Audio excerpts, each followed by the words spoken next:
परों को खोल जबाना उड़ान देखता है, परों को खोल जबाना उड़ान देखता है, तो जमीन पर बैठकर क्यों आसमान देखता है। तो नमस्कार साथियों, मैं अनूप सर आप सभी का अपने परिवार एपीएस लाल क्लासेस में दिल खोल कर स्वागत करता हूं। दोस्त, हम उम्मीद करेंगे कि आपने केमिस्ट्री का चैप्टर नंबर 1, 2 और 3 को अच्छे से कंप्लीट किया।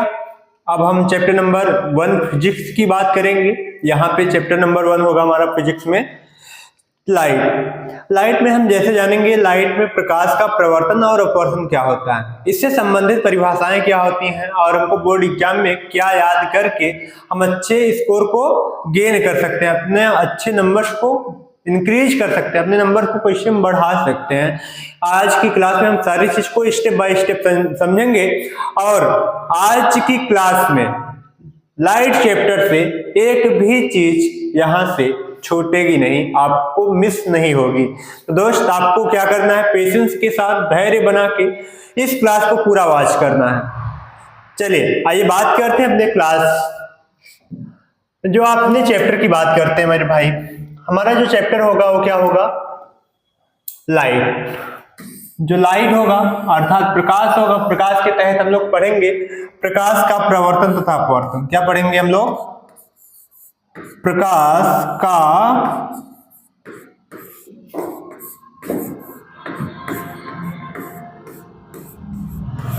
प्रवर्तन तथा अपवर्तन।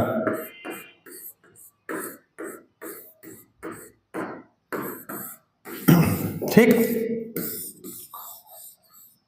इस तरीके से हम पढ़ेंगे क्या, प्रकाश का प्रवर्तन तथा अपवर्तन। मेरे दोस्त, अगर आप समझेंगे, देखेंगे, जानेंगे तो अच्छे तरीके से आप इसको गेन कर पाएंगे, अच्छे तरीके से इसको समझ पाएंगे, और आपको यहां से एक भी टॉपिक छोड़ना नहीं है।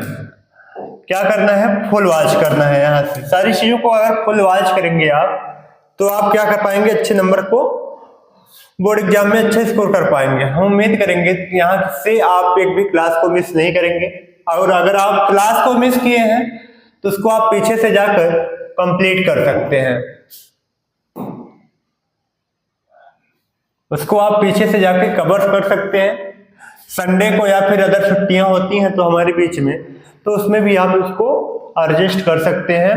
तो भाई आज यहाँ पे हम लोग स्टार्ट कर रहे हैं अपने फिजिक्स के चैप्टर नंबर 1, जिसको कहा जाता है प्रकाश का प्रवर्तन तथा अपवर्तन। आज का हमारा जो टॉपिक होगा, आज का हमारा जो विषय होगा, वो प्रकाश का प्रवर्तन तथा अपवर्तन से संबंधित होगा। आइए क्लास 10 की आज हम क्या कर रहे हैं, फिजिक्स को स्टार्ट कर रहे हैं। हम बहुत आसानी से यहाँ पे हम सारी चीजों को कवर करेंगे एक एक करके, और यहां से हम अपने अच्छे नंबर को प्राप्त करेंगे। जैसे कि आप सभी को पता है, मेरा नाम अनूप सर, हम शुरुआत में भी बताए हैं। तो आइए स्टार्ट करते हैं मेरे भाई अपनी क्लास को यहाँ से। कि सबसे पहले हम जानेंगे कि प्रकाश होता क्या है, प्रकाश कहते किसे हैं, प्रकाश की परिभाषा क्या होती है। आइए बात करते हैं एक एक करके, और इसमें हम जानेंगे साथ में कि प्रकाश की जो प्रॉपर्टीज होती हैं वो क्या क्या होती हैं। तो भाई अगर हम बात करें परिभाषा की, प्रकाश एक प्रकार की क्या है, ऊर्जा है, जिसकी वजह से, जिसकी मदद से हम क्या करते हैं, चीजों को देख पाते हैं। प्रकाश एक प्रकार की ऊर्जा है जो हमें वस्तुओं को देखने में सहायता करता है, प्रकाश कहलाता है। तो बात वही हुई। सर हमको तो पता थी, अच्छी बात है भाई, बहुत अच्छी बात है, आपको पता थी तो इससे बेहतर क्या हो सकता है, आपको यहाँ रिवाइज हो जा रहा है, जिसको नहीं पता थी उसके लिए है। चलिए बहुत अच्छी बात है। क्या है, प्रकाश एक प्रकार की ऊर्जा है जिसकी सहायता से हम वस्तुओं को देख पाते हैं ना। और सबसे पहली चीज ये आप जानते रहिएगा, प्रकाश एक सीधी रेखा में चलता है। प्रकाश कैसे चलता है, एक सीधी रेखा में चलता है। प्रकाश ऐसे वैसे नहीं चलता, इसे वैसे नहीं चलता प्रकाश। ठीक, सर ये सांप बना दिए, अरे नालायक, ये सांप थोड़ी है, स्नेक, ये स्नेक नहीं है। ये क्या है आपके पास, एक टेढ़ी मेढ़ी रेखा है। प्रकाश कैसे चलता है भाई, एक सीधी रेखा में चलता है। दूसरी पॉइंट पर अगर हम बात करें, प्रकाश स्वयं अदृश्य होता है। क्या होता है, प्रकाश स्वयं अदृश्य होता है। प्रकाश स्वयं अदृश्य होता है। प्रकाश स्वयं अदृश्य होता है। तीसरी चीज,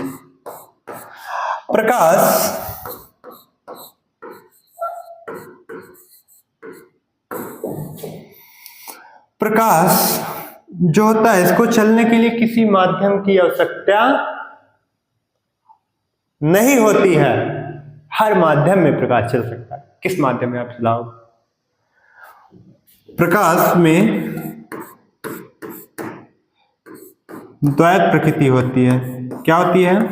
द्वैत प्रकृति होती है। प्रकाश में दो प्रकार की प्रकृति पाई जाती है। प्रकाश तरंगों के रूप में भी चल सकता है, प्रकाश कणों के भी रूप में चल सकता है,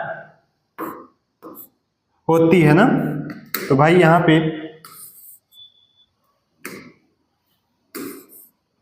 चलिए बात करते हैं हम लोग। प्रकाश में द्वैत प्रकृति होती है। निर्वात में प्रकाश की चाल, निर्वात में प्रकाश की चाल, निर्वात में प्रकाश की चाल, ये आपसे पूछ सकता है ऑब्जेक्टिव में। निर्वात में प्रकाश की चाल, निर्वात में प्रकाश की चाल क्या होती है मेरे भाई? निर्वात में प्रकाश की चाल 3 × 10⁸ मीटर पर सेकंड होती है।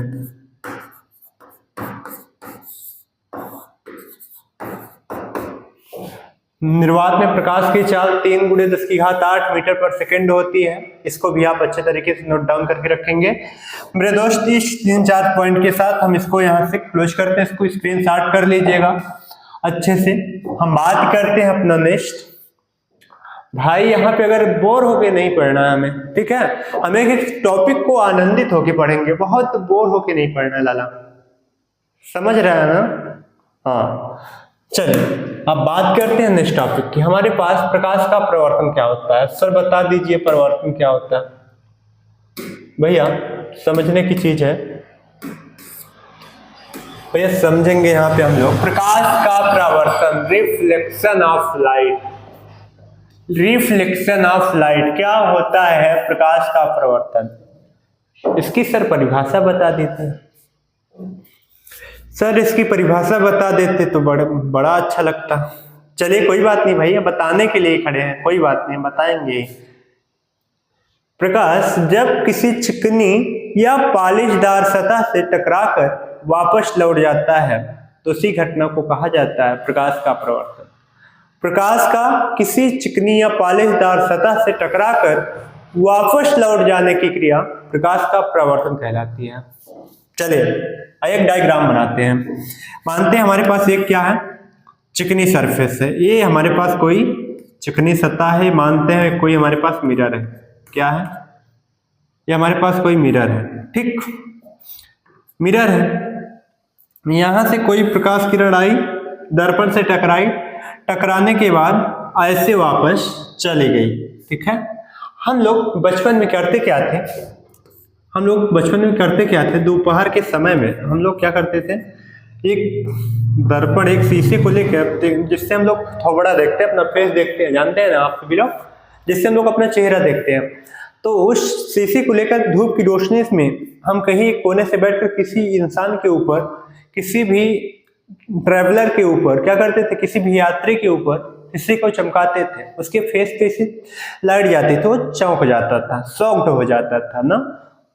तो भाई वही चीज यहाँ पे देखिए, प्रकाश जितनी तेज आती थी उतना ही तेज उसको रिफ्लेक्ट कर देता था। हमारा मिरर क्या करता था? उसको प्रकाश किरण को रिफ्लेक्ट कर देता था। इसको कहा जाता है इंसिडेंस, आपतित किरण। इसको कहा जाता है इंसिडेंस रे, अर्थात आपतित किरण। क्या कहते हैं भाई? आपतित किरण। और इसको कहा जाता है परावर्तित किरण। इसको क्या कहते हैं हम लोग भाई? परावर्तित किरण।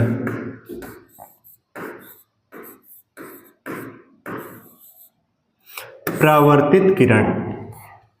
इस बात को भी आप नोट डाउन करके रखेंगे। यहाँ प्रकाश की किरण जो आती है, आने वाली प्रकाश किरणों को आपतित किरण कहा जाता है, और टकराकर, दर्पण से टकराकर वापस जाने वाली प्रकाश किरण को परावर्तित किरण कहा जाता है। इसको भी आप नोट डाउन करके रखेंगे। आने वाली प्रकाश किरण को आपतित किरण, टकराकर वापस जाने वाली प्रकाश किरण को परावर्तित किरण। किससे टकराएगी? दर्पण से। किससे टकराएगी भाई? दर्पण से। किससे? दर्पण से। आपको बोर नहीं होना है, हमने पहले भी बताया, क्लास में आपको बोर नहीं होगी, मजा लेके पढ़नी है। अगर मजा लेके पढ़ोगी ना भाई, कसम से बता रहे हैं, बहुत मजा आएगा। आनंदित होकर पढ़ा करिए, आप कभी बोर होके मत पढ़ा करिए। चलिए ठीक है, इसको हम क्या करते हैं, यहाँ से अपने नेक्स्ट टॉपिक की बात करते हैं। सबसे पहली चीज, परावर्तन के नियम क्या होते हैं। बहुत अच्छी चीज है, सर बता देते तो मजा ही आ जाता। भैया हम तो खड़े हैं। परावर्तन के नियम क्या होते हैं? परावर्तन के 2 नियम होते हैं भाई। कौन कौन से, आइए बताते हैं। ये हमारे पास जो अभी डायग्राम बनाए थे, सेम डायग्राम को बनाते हैं हम लोग। हमारे पास कोई दर्पण था, ये दर्पण है हमारे पास, ये हमारे पास दर्पण है ना, ठीक। ये दर्पण से हम क्या करते हैं, प्रकाश किरण को यहां से लाते हैं, टकराने के बाद ऐसे वापस चली जाती है। एक प्रकाश किरण ऐसे आती है, टकरा कर वापस चली जाती है। इसको कहा जाता था आपतित किरण। क्या कहते थे हम लोग भाई अभी? आपतित किरण कहते थे। क्या कहते थे? आपतित किरण कहते थे। ध्यान से पढ़िएगा, आपतित किरण, आपतित किरण, ये आपतित किरण थी। इसका नाम दिए थे भी हम लोग, क्या नाम दिए थे भाई? इसका नाम दिए थे भी हम लोग क्या? परावर्तित किरण। क्या नाम दिए थे भाई? परावर्तित किरण। परावर्तित किरण, इसका नाम दिए थे परावर्तित किरण। चलिए, आपतित किरण, परावर्तित किरण, आपतित किरण, परावर्तित किरण। भाई इस पॉइंट पे इसका नाम देते हैं आपतन बिंदु। इस बिंदु का नाम देते हैं आपतन बिंदु। इस बिंदु का नाम देते हैं आपतन बिंदु। आपतन बिंदु पे हम एक लंब खींच लेते हैं ऐसे, इसको कहा जाता है नॉर्मल, या इसको कहा जाता है भाई अभिलंब। इसका नाम होता है अभिलंब। जो डॉट डॉट करके आपको लाइन दिख रही है, उसका नाम होता है अभिलंब। आपतित किरण, पहला रूल समझिएगा, परावर्तन का पहला नियम समझने का प्रयास कीजिएगा। आपतित किरण ये, परावर्तित किरण ये, तथा आपतन बिंदु पर खींचा गया अभिलंब, तीनों एक ही तल में होते हैं, जैसे हमारे पास दिख रहे हैं। आपतित किरण, परावर्तित किरण तथा अभिलंब तीनों एक ही बिंदु पर होते हैं। आपतित किरण, परावर्तित किरण, अभिलंब तीनों एक ही तल में होते हैं। आप इसको जानते रहिएगा, नोट डाउन करके रख लीजिएगा। और एक नए मजे की बात बताएं, ये फर्स्ट रूल क्लियर हो गया आपका। चलिए कोई बात नहीं, अब सेकंड रूल की बात करते हैं हम लोग। सेकंड रूल की बात करें, नई बात। ये भैया एक बात बताओ, यहां कुछ एंगल बन रहा होगा, सही है ना? अब यहां से जब टकरा के वापस जा रही है तो यहां पे कुछ एंगल बन रहा होगा। आने वाली प्रकाश द्वारा, या कह सकते हैं आने वाली प्रकाश किरण द्वारा बनाया गया कोण आपतन कोण होता है। आपतित किरण द्वारा बनाया गया कोण आपतन कोण होता है। यहां नोट डाउन करके लिख लीजिएगा, थोड़ी थोड़ी डिफिनेशन को हम लिखेंगे तो यहां से अच्छे से कवर अप कर पाएंगे। चलिए, अगर हम पूछें आपतन कोण किसे कहते हैं, आपतन कोण किसे कहते हैं, तो यहां पे इसकी परिभाषा लिखेंगे, आपतित किरण द्वारा बनाया गया कोण, आपतित किरण द्वारा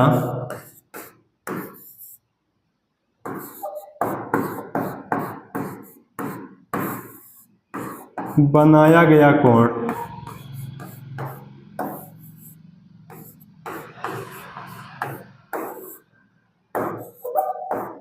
आपतित किरण द्वारा बनाया गया कोण आपतन कोण कहलाता है। आपतन कोण।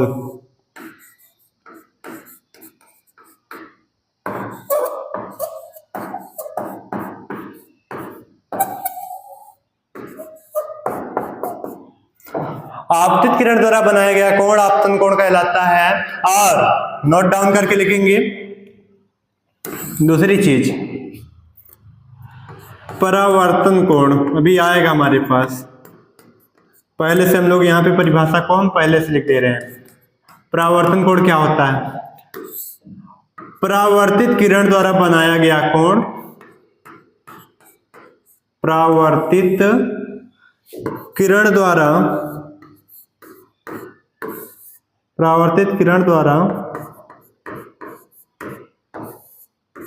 बनाया गया कोण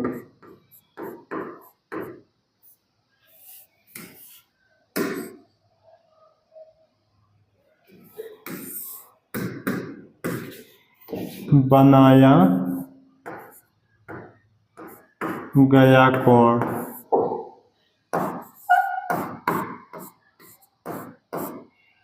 परावर्तन कोण कहलाता है। मेरे भाई अभी हमने बताया आपको, जैसा कि पहला रूल होता है आपतित किरण, परावर्तित किरण, अभिलंब, तीनों एक तल में होते हैं। आपतित किरण, परावर्तित किरण, अभिलंब तीनों एक तल में होते हैं। आपतित किरण, अपवर्तित किरण तथा अभिलंब तीनों एक तल में होते हैं। जैसे कि हमारे पास इस बोर्ड का तल है, क्या है? एक बोर्ड का तल है, ठीक। आप अगर पेपर में बनाएंगे, कॉपी में बनाएंगे, रफ में बनाएंगे तो आपका क्या होगा? जिस सरफेस पे बनाएंगे उसका तल हो जाएगा। आप इस बात को नोट डाउन कर लीजिएगा। और सेकंड लॉ की बात करें, अगर सेकंड लॉ क्या होता है हमारे पास? भैया सेकंड लॉ होता है एंगल आई इक्वल में एंगल आर, अर्थात सदैव आपतन कोण परावर्तन कोण के बराबर होता है। आपतन कोण हमेशा बराबर होता है परावर्तन कोण के, परावर्तन कोण के।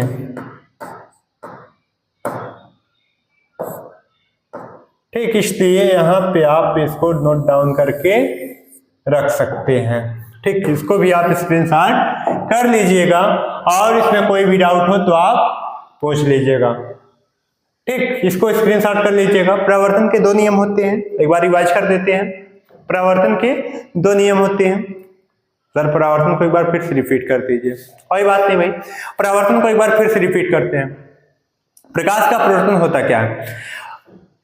जब कोई प्रकाश किरण किसी चिकने या पॉलिशदार सतह पर पड़ती है तो वह पड़ने के बाद उसी मार्ग में वापस लौट जाती है। इस घटना को प्रकाश का परावर्तन कहते हैं। जब कोई प्रकाश किरण किसी चिकने या पॉलिशदार सतह से टकराती है, टकराने के बाद पुनः उसी मार्ग में वापस लौट जाती है, इस घटना को प्रकाश का परावर्तन कहते हैं। Any doubts? सर क्लियर हो गया, कोई बात नहीं, थैंक यू, अच्छी बात है। और परावर्तन के नियम की बात करें अगर हम, जैसे कि यहाँ पे हमने दिखाया था परावर्तन, देखिए परावर्तन कैसे हुआ? कोई प्रकाश किरण आई, दर्पण से टकराई, दर्पण टकराने के बाद क्या हुई? फरार हो गई, परावर्तित हो गई ना। यही होता है परावर्तन का परावर्तन। अब परावर्तन के नियम की बात करें, आपतित किरण जैसे ये, परावर्तित किरण जैसे ये, और आपतन बिंदु पर खींचा गया अभिलंब। आपतित किरण, अपवर्तित किरण और अभिलंब तीनों एक तल में होते हैं, तीनों एक बिंदु पर होते हैं। इसको कहा जाता है परावर्तन का फर्स्ट लॉ। पहला नियम। क्या कहते हैं इसको हम? पहला नियम। आपतित किरण, परावर्तित किरण और अभिलंब तीनों एक तल में होते हैं, इसे परावर्तन का पहला नियम कहते हैं। और आपतन कोण सदैव परावर्तन कोण के बराबर होता है, इसे परावर्तन का दूसरा नियम कहते हैं। आपतन कोण सदैव परावर्तन कोण के बराबर होता है, इसे परावर्तन का दूसरा नियम कहते हैं। इसको भी आप नोट डाउन करके रखेंगे और इसको स्क्रीनशॉट कर लीजिए, फिर नेक्स्ट बात करें हम। चलिए स्क्रीनशॉट कर लीजिए फटाक से। चलिए बात करते हैं नेक्स्ट। हम बात करते हैं नेक्स्ट दर्पण की बात करें। अगर यहाँ पे दर्पण दिया नहीं गया अपने पास, है ना? दर्पण होता क्या है, बात करते हैं। दर्पण सबसे पहली चीज अगर हम देखें, दर्पण क्या है? दर्पण दो तरीके का होता है भाई। दर्पण हमारे पास दो तरीके का होता है। सबसे पहली चीज, मिरर जो होता है हमारे पास दो तरीके का होता है।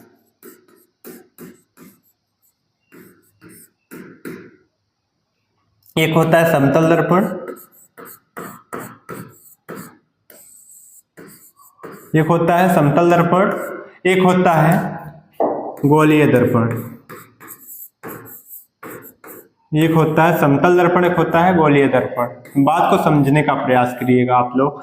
इसको कहा जाता है प्लेन मिरर। क्या कहते हैं इसको हम लोग? प्लेन मिरर कहते हैं। क्या कहते हैं भाई? प्लेन मिरर कहते हैं। और इसको क्या कहते हैं हम लोग? स्फेरिकल मिरर कहते हैं। स्फेरिकल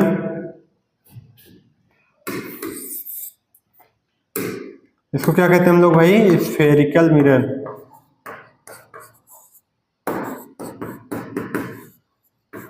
स्फेरिकल मिरर कहते हैं इसको हम लोग। ठीक, अब बात करें अगर स्फेरिकल मिरर क्या होता है और प्लेन मिरर क्या होता है, इसके इमेजेस बना देते सर, मजा आ जाता।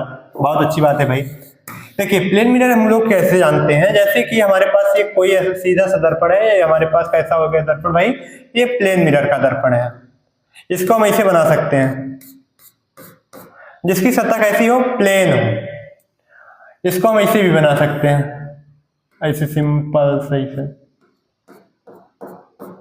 ठीक, इस तरीके से हम सारे दर्पण को बना सकते हैं। ये हमारे सारे के सारे जो दर्पण थे, ये हमारे सारे के सारे दर्पण कैसे थे भाई? प्लेन मिरर थे। कैसे थे? प्लेन मिरर थे। ठीक है, इस आप नोट डाउन कर लीजिएगा। लेकिन जो गोलीय दर्पण होता है भाई, स्फेरिकल मिरर होता है। इसके लड़के बच्चे हो जाते हैं, इसके लड़के बच्चे नहीं होते हैं। ये अकेला रहता है, शादी विवाह नहीं करते, बाबा बन जाता है, कहता है भाई हम अकेले ही ठीक है, कोई दिक्कत नहीं है। लेकिन गोली दर्पण होता है, उसके बाद वो शादी वादी करता है तो उसके पास दो बच्चे होते हैं। आइए उन बच्चों की बात करते हैं। अब अगर हम गोली दर्पण के बच्चों की बात करें यहाँ पे, तो आप समझने का प्रयास कीजिएगा। गोलीय दर्पण स्फेरिकल मिरर एसएम जिसको हम लोग कहते हैं, इसके पास दो बेटवा होते हैं, दो बच्चे होते हैं। एक होता है कॉनकेव, एक होता है कॉनकेव, एक होता है कॉन्वेक्स।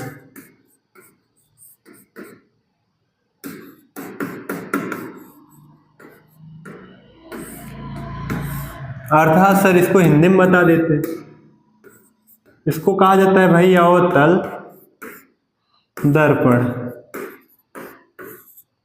इसको कहा जाता है उत्तल दर्पण।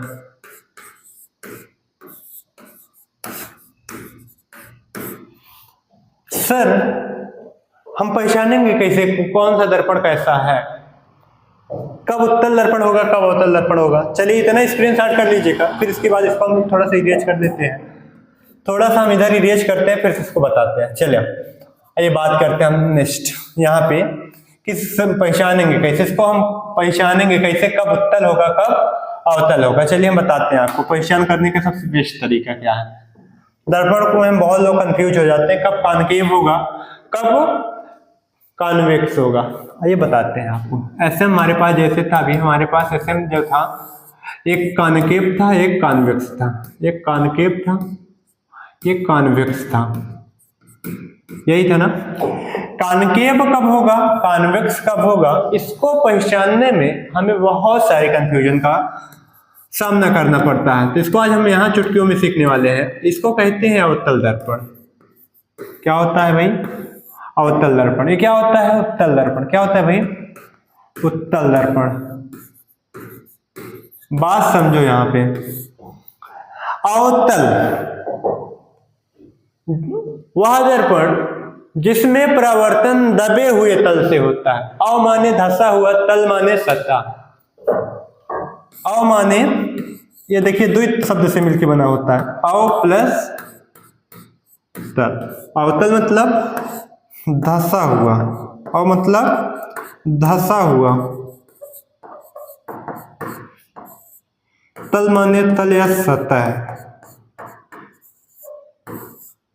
अव माने धंसा हुआ, तल माने सतह होता है ऐसा दर्पण जिसमें परावर्तन दबे हुए तल से होता है या धंसे हुए तल से होता है। धंसा है मतलब ये क्या है, दबा है। कैसा है भाई, दबे हुए तल से होता है। ऐसा दर्पण जिसमें परावर्तन क्या होता है, दबे हुए तल से, ऐसे होता है, ऐसे इस तरीके से। इसका जो फिगर बनता है कुछ इस तरीके से बनता है। इसका जो दर्पण होता है, इसका जो फिगर बनता है इस तरीके से बनता है। और उत्तल, उत्तल, उत मतलब उठा हुआ, उत प्लस तल, उत मतलब उठा हुआ, उठा हुआ, तल मतलब सतह। क्या भाई, सतह। चलिए, उत मतलब उठा हुआ, तल मतलब सतह। ऐसा दर्पण जिसमें परावर्तन कैसे होता है, उभरे हुए तल से होता है, उठे हुए तल से होता है। कैसे होता है, उभरे हुए तल से होता है, ऐसे उभरे हुए तल से ऐसे परावर्तन होता है। इसका जो फिगर बनता है मेरे भाई इस तरीके से बनता है।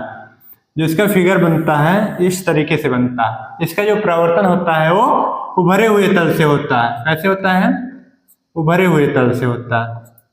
इस बात को आप नोट डाउन करके रखेंगे, ठीक। इसमें जो परावर्तन होगा इस तरीके से होगा इसमें, ठीक। इसका जो फिगर बनता है, इधर से प्रकाश किरण जाती है, इधर से लौट जाती है। और इसमें क्या होता है, इस तरीके से जाती है, इस तरीके से वापस हो जाती है। इसका परावर्तन कैसे होता है, उभरे हुए तल से। इसका परावर्तन कैसे होता है, दबे हुए तल से। इतनी सी बात आपको नोट डाउन करके रखनी चाहिए और याद करके रखनी चाहिए। चलिए हम बात करते हैं नेक्स्ट। इसका स्क्रीनशॉट करोगे, कर दीजिए। चलिए स्क्रीनशॉट करिए, फिर नेक्स्ट बात करते हैं हम लोग। कर लिए, चलिए आगे। चलिए, प्रकाश का अपवर्तन क्या होता है आपको बताते हैं। प्रकाश का अपवर्तन, रिफ्लेक्शन ऑफ लाइट। जब प्रकाश किसी एक माध्यम से दूसरे माध्यम में प्रवेश करता है तो वह अपने मार्ग से विचलित हो जाता है। इसे प्रकाश का परावर्तन कहते हैं। जैसे भी पढ़ाई करते रहिए आप लोग, और उसी समय कि मोबाइल पे किसी का फोन आ जाए या फिर नोटिफिकेशन आ जाए, तो हम लोग को पढ़ाई को छोड़कर क्या करते हैं, रॉन्ग डायरेक्शन में चले जाते हैं, है ना। लेकिन जाना नहीं है किसी को, देख लिए फिर समझ लेना, उठा लाएंगे करते हैं। भाई हम क्या करते हैं, हम लोग क्या करते यही हैं कि हम पढ़ते वक्त हमारे पास जब नोटिफिकेशन आता है किसी चीज का, तो हम क्या करते हैं, उसको ओपन कर लेते हैं, अपनी दिशा से हम लोग भटक जाते हैं। वही हो रहा है यहाँ पे। जब प्रकाश एक माध्यम से दूसरे माध्यम में जाता है तो क्या होता है, वह अपने मार्ग से विचलित हो जाता है, हट जाता है। इसे ही कहा जाता है प्रकाश का अपवर्तन। जैसे मान लीजिए आपके पास एक ये माध्यम है कोई, इसको माध्यम एक मानते हैं, इसको माध्यम दो मानते हैं। अब यहां से माध्यम एक से कोई प्रकाश आ रहा था इसे, ठीक, यहां से मतलब इधर या तो इधर मुड़ जाएगा या तो इसे सीधा निकल जाएगा। इसमें दो कंडीशन बनती है। अगर ये माध्यम विरल है, विरल से सघन में जाएगा, पहला कंडीशन नंबर 1 ध्यान रखिएगा। इसमें दो कंडीशंस बनती है। कंडीशन फर्स्ट कंडीशन में क्या होता है, जब प्रकाश विरल से सघन में जाता है, क्या करता है, विरल से सघन में जाता है। चलिए आइए यहाँ पे हम बात करते हैं विरल से सघन।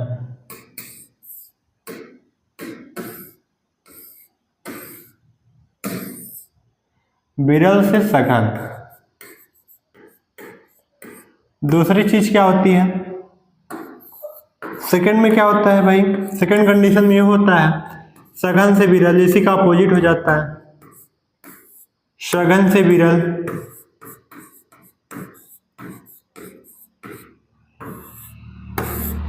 भाई समझिए, विरल से सघन जाएगा तब क्या होगा, जब सघन से विरल जाएगा तब क्या होगा, हमें इतना सा अंतर को समझना है। अगर आप किसी को पता है तो आप बता सकते हैं, अगर आप में किसी को पता है तो आप बता दीजिएगा कमेंट करके, हम देख रहे हैं तब तक।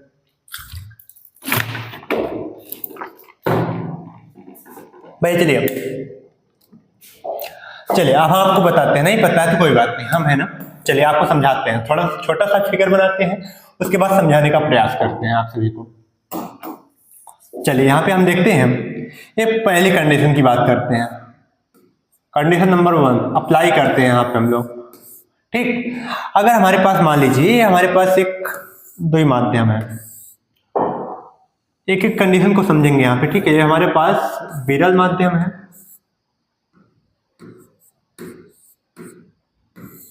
विरल माध्यम है, ये हमारे पास सघन माध्यम है। कैसा माध्यम है? सघन माध्यम।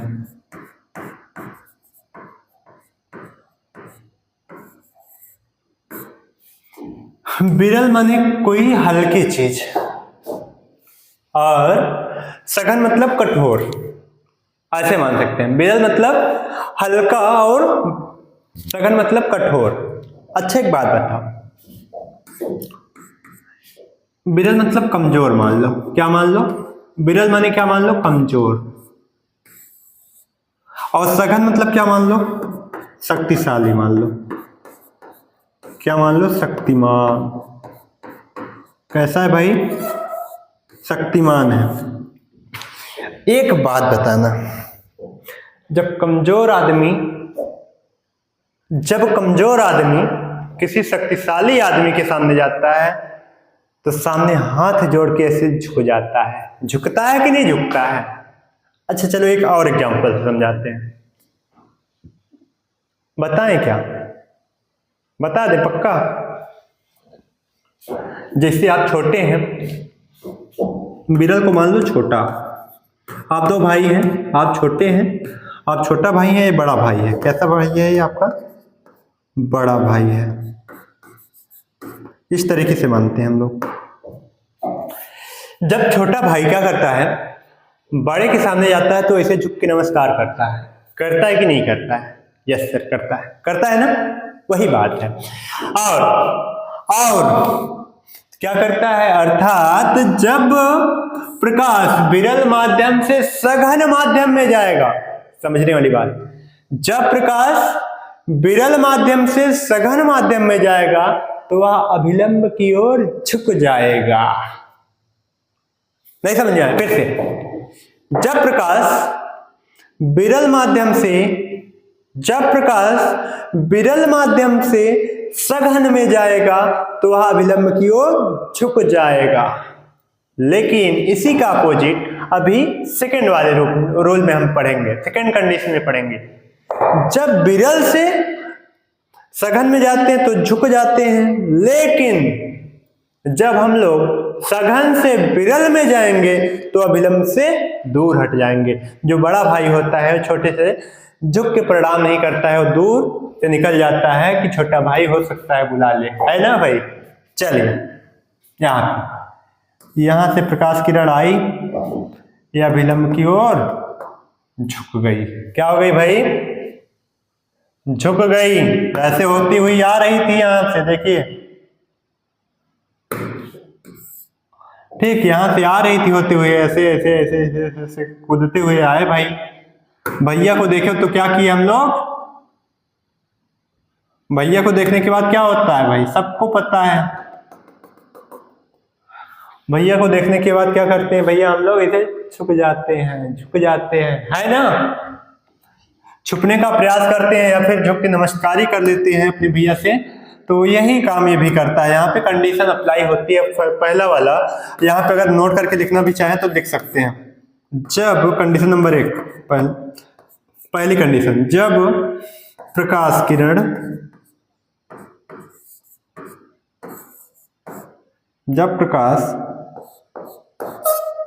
विरल माध्यम से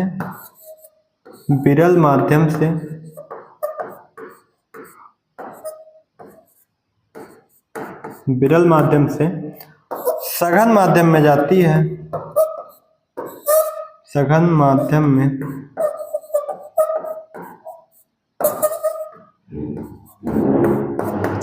में जाती है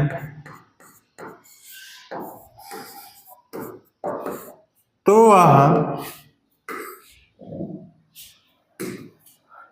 वह अभिलंब की ओर झुक जाती है, अभिलंब की ओर झुक जाती है।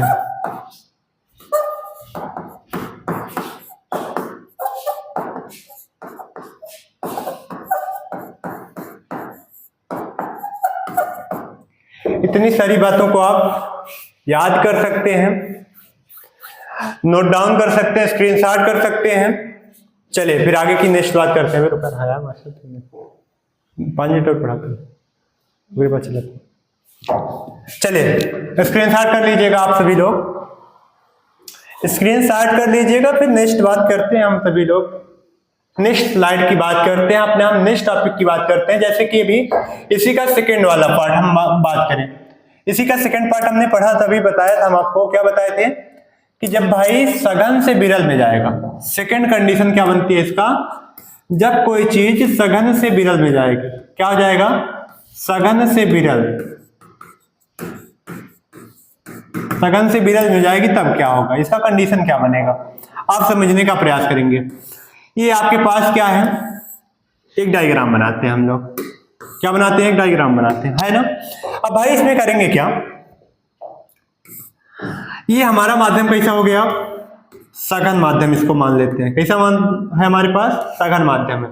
ये माध्यम कैसा है, अब विरल है, एक कमजोर पार्टी है, ये शक्तिशाली पार्टी है, अमीर पार्टी है, कह सकते हैं, कुछ भी कह सकते हैं आप, एग्जाम्पल के तौर पे, एज एग्जाम्पल समझे इसको। अब भैया ये शक्तिशाली आदमी तो है यही है, इससे आया यहां तक पहुंचा, उसके बाद देखा इधर कमजोर अभिलंब खड़ा है, कहता हो जाने दो, हमसे क्या मतलब, ये क्या हो गया, इससे दूर हट गया, क्या हो गया भाई, दूर हट गया, दूर दूर दूर दूर दूर, इस तरीके से क्या हो जाता है, अभिलंब से दूर हट जाता है। यहाँ पे आप नोट डाउन करके लिख सकते हैं, नोट डाउन करके लिख सकते हैं, जब प्रकाश किरण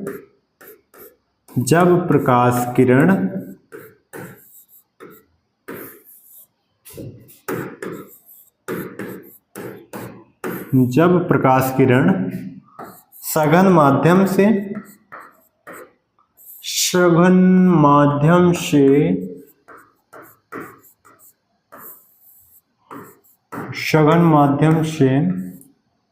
विरल माध्यम में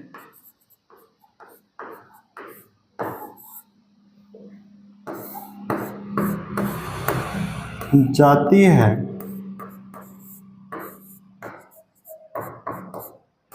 तो वह अभिलंब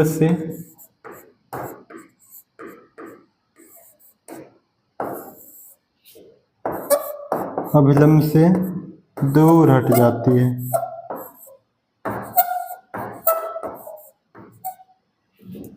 तो वह अभिलंब से दूर हट जाती है।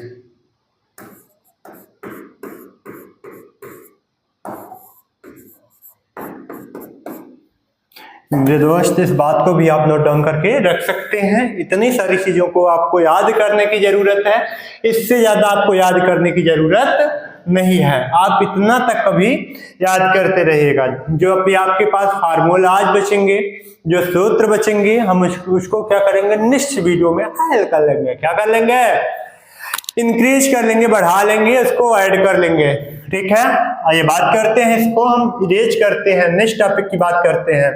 तो इतना स्क्रीनशॉट कर लिया आप सभी लोग। चलिए अब बात करते हैं नेक्स्ट, अपवर्तन के नियम की बात करते हैं। अपवर्तन के नियम की बात करते हैं। अभी जैसे कि अभी हमने पढ़ा था, अपवर्तन के नियम की बात कर लेते हैं। भैया ये आपतित किरण, ये अपवर्तित किरण, ये क्या है? आपतित किरण है।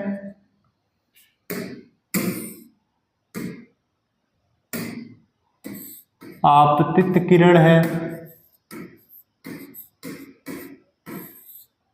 ये अपवर्तित किरण है। अपवर्तित क्या लिख रहा है भाई? चलिए, अपवर्तित किरण है,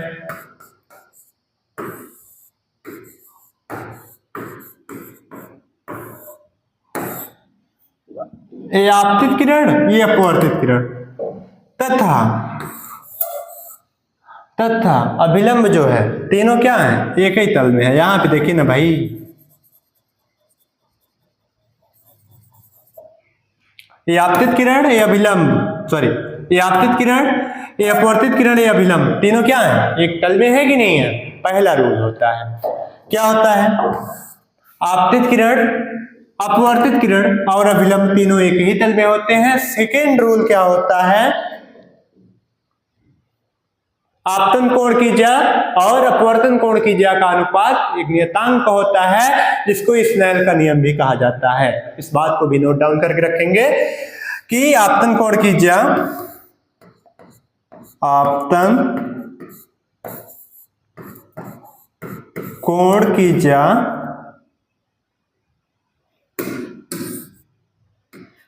आपतन कोण की ज्या और अपवर्तन कोण की ज्या का अनुपात, कोण की ज्या का अनुपात एक नियतांक होता है। इसका फार्मूला होता है n बराबर sine i upon sine r. इसको भी आप अच्छे तरीके से नोट डाउन करके रखेंगे, ठीक है। n बराबर होता है साइन आई बराबर साइन आर। स्नेल का नियम जिसको कहा जाता है, ये होता है अपवर्तन का सेकंड रूल, सेकंड नियम होता है भाई। इसको भी आप नोट डाउन करके रखेंगे, याद करके रखेंगे। अब बात करते हैं नेक्स्ट, अब बात करते हैं अपवर्तनांक की। भाई अब बात करते हैं अपवर्तनांक की। अपवर्तनांक क्या होता है? हमारे पास अपवर्तनांक n बराबर फार्मूला क्या होता है? साइन आई और साइन आर।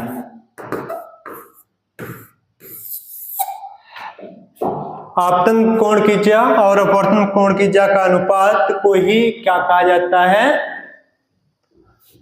आपतन कोण की ज्या और अपवर्तन कोण की ज्या का अनुपात अपवर्तनांक कहलाता है। क्या कहलाता है भाई? अपवर्तनांक कहलाता है, जिसको रिफ्रैक्टिव इंडेक्स कहा जाता है, जिसको रिफ्रैक्टिव इंडेक्स कहा जाता है। इसको भी आप याद करके रख सकते हैं, जहां n क्या है? अपवर्तनांक है, i क्या है? आपतन कोण है, r क्या है? अपवर्तन कोण है।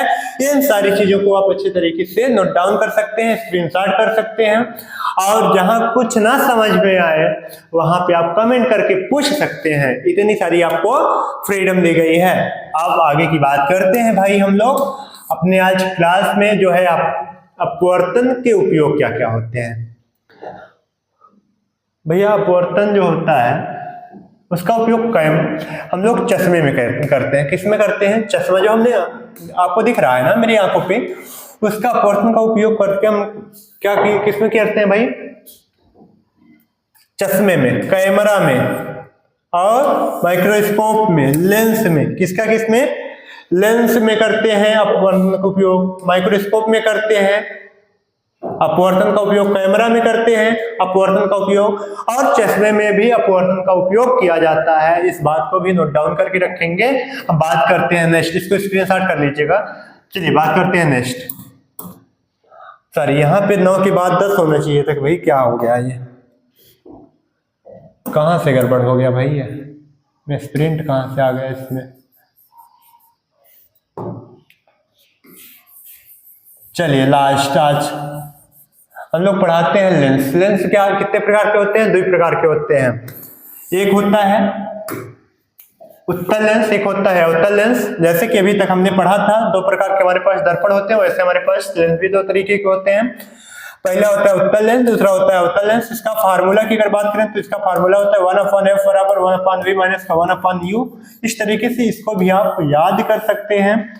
एफ क्या होता है? फोकस होता है। वी क्या होती है? इमेज की दूरी होती है। यू क्या होती है? वस्तु की दूरी। अब बात करें भाई इसमें निष्कर्ष क्या निकला, कंक्लूजन इसका क्या है? आज के हमारे जो टॉपिक हमने पढ़ा उसका क्या रोल है? सबसे पहली चीज हम ये देखें कि हमारे पास निष्कर्ष क्या है। निष्कर्ष क्या निकला कि प्रकाश के परिवर्तन और अपवर्तन से हम वस्तुओं को देख पाते हैं। ये अध्याय हम बोर्ड परीक्षा के लिए बहुत ही महत्वपूर्ण है। क्या है? बहुत ही महत्वपूर्ण है। इस चैप्टर को हमको पूरा कंप्लीट वॉच करना चाहिए। अब बात करें अब आज के लास्ट टॉपिक की, तो आप सभी के सामने है। Thank you so much. अब मिलते हैं मेरे दोस्त नेक्स्ट टॉपिक के साथ, एक जानदार शानदार वीडियो के साथ। तब तक के लिए आप सभी लोग अपना प्यार और सपोर्ट बनाए रखें। जय हिंद, वंदे मातरम।